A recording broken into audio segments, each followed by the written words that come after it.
Today I have the distinct pleasure of having with me world-renowned chef Jacques Pépin. With a career spanning over 60 years, he's truly a master of fine cooking. The chef's resume includes positions at top restaurants in Paris and New York, his very own soup restaurant, and 25 best-selling cookbooks. But he may be best known for teaching America the classic French cooking techniques with Julia Child. Ladies and gentlemen, here's Jacques Pépin. Chef, thank you very, very much for joining us here today. Thank you for having me. Wondering, when you first got here in 1959, I believe it was, what were your immediate impressions of the food culture here compared to where you come from? I don't know whether I thought really at the food culture. It was a different world altogether in 1959. There was only one salad in the supermarket, that was iceberg. There was no leek, no shallot, no oriental vegetable, no oil, no vinegar. Farmers markets, were there? There was no farmers market, no. There was a lot of package, a lot more. I'd never been in a supermarket. Supermarket did not exist in France. And they barely existed here in 1959. I was impressed by the meat, the beef, lamb too, lobster in summer was really great, but it was really another world.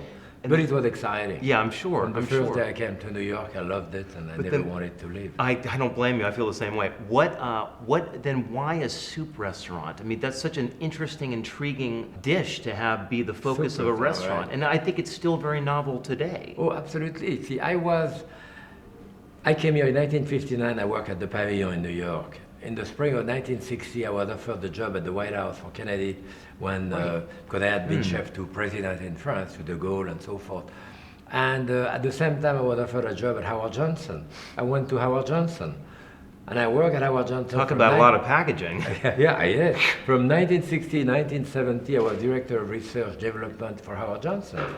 And I learned a lot. This was a family restaurant, sit down too. It wasn't a fast food, great ingredient. I opened the World Trade Center with Joe Baum, the two towers. Yeah, I was a consultant at the Russian Tea Room. I did that soup restaurant. I would not have been able to do any of those things if I hadn't had the training of Howard Johnson. That's very interesting. Yeah, and it was America, knowing American eating habit and so forth. What trends do you see now going forward, both I know. I mean, there must be. It's always changing, isn't it? I mean, hundreds of trends. Are they still recognizable? That you think any of them have any sort of traction, or? Yes, I mean, you have to differentiate between trend and fad. You have fad, you discover, I don't know.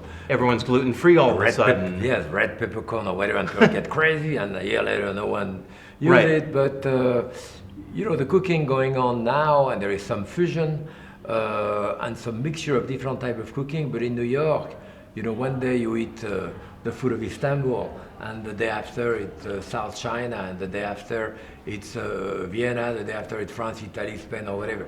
I mean, there is no diversity like that anywhere in the world. And young American chefs, to a certain extent, reflect that. Yeah. I mean, from the food truck to all of that. And there is also that possibility of doing anything you want here, I mean, when I came to America, I always say my parents were organic farmers. The word organic did not exist, but chemical fertilizer did not exist either. And of course, fungicide and insecticide did and of not course exist. Now it's become sort of it's been as if it's brand new. Yeah. Locavore too, the new things, and but then we go too far. We always go too far. I've been to restaurants where they bring you the carrot, they introduce you the carrot. The carrot's name is Janine, and she was born on the 7th of March. Give me the goddamn carrot. But you learn in culinary school, you learn how to do something a certain way, and then if you go to let's say you go to a reputable restaurant with a good chef, they may have a different way. Do you hang on to what you learn? If you come there as an apprentice, all you have to say is yes, chef. That's the way the chef does. Say yes. No matter what you think. That's the whole point, and you absorb it, whether you agree or not. You absorb it for a year, 2 years with that chef, another 2 years with that one, another 2 years with that one. Then now you can send it back, but now you filter it through your sense of aesthetic, through your sense of taste. Now you start doing your own stuff, but not at the beginning. Look at the famous graduates that we have: Dan Barber, Bobby Flay, David Chang. I mean, all of those people don't do any French cooking at all. But they have those basic type of thing where they have learned, and then they carry it somewhere else. Yeah. Yeah, a lot of people heard about this interview today and they have gone ahead and tweeted in. So Hillary Stanton asked, I want to serve my family seasonal food and local food that I see on TV and I see on cooking shows, but it's so much more expensive than the supermarket. Do you think that there's more our government could do to make this kind of food more affordable? It's a good question. Yes, absolutely. The government can always do more, but don't get too obsessed with that as we did. As long as you go to the market, you have fresh ingredients, compare the organic to the non-organic if it's too expensive. For me, I still compare the quality. I've been to a supermarket where you have lousy tomato, organic. Who cares whether they're organic, lousy? I'll take the other one which are not and are fresher. I look for price, good price, and fresh ingredient. You know, and don't torture yourself too much with the label. You know, everyone wants to die in good health, so they get crazy. Right, right. And then of course you end up not enjoying the food. Exactly.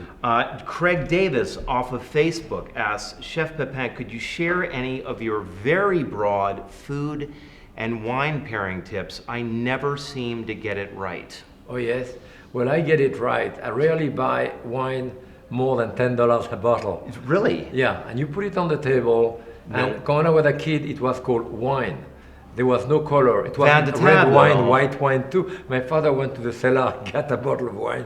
It was usually red, put it on the table. It's not like we had red wine with that, white wine with that, this with that too. As long as I have a glass of wine, I'm happy. Well, you've always done family style on your TV shows. Yeah, it's always been often. sure, often. One more question from a gentleman named Neville Craw off of Twitter. He says, for a student just coming out of culinary school who wants to work at a top restaurant, what can he, I think that's Neville, expect? Well, the point is that first, do you have money? Do you have a lot of debt? If you have a lot of debt, if you have a family, if you have kids and all that, first you pick up whatever you can get, whether it's a good or not that good restaurant. You mean whether or not you can afford it? Don't close your eyes to anything. You work probably even in the worst restaurant or big hotel to whatever, you learn. If you keep your eye open, you will learn something. Sometimes you will learn what not to do, but you will learn something, So don't think that there is only extraordinary restaurant in the world. There are others, so keep your eyes open. You can work anywhere now. If you can afford not to make too much money, you're not married, you have nothing, try to work for great restaurants like Daniel, Jean-Georges, Thomas Keller too, and keep your eyes open and you will learn. So. And it's one path. I mean, I guess today now you can, the restaurant avenue is one route, but there are restaurant chef positions, there are corporate positions that you had at Howard Johnson's. Are you kidding? You can be a private chef, you can go into the media. I think perhaps there's more out there today than there was back. The food world is billion and billion and billion of dollars, and most of those are not behind the stove. Most of those corporate, or you work for large organization from Burger King to whatever. Developing. Or working for, the oil council, going to Italy, buying oil, marketing, advertising company, concierge in restaurant, maitre d', all things are marginal to cooking. The important part, however, I teach at Boston University, and that's what I was saying to students last week. If you don't know where you will fit in the food world, start with the kitchen. But whatever you learn restaurant kitchen, that is.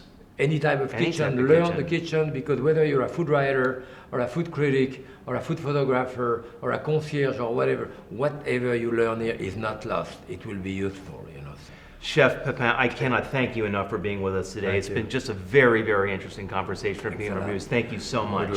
Thank you very much.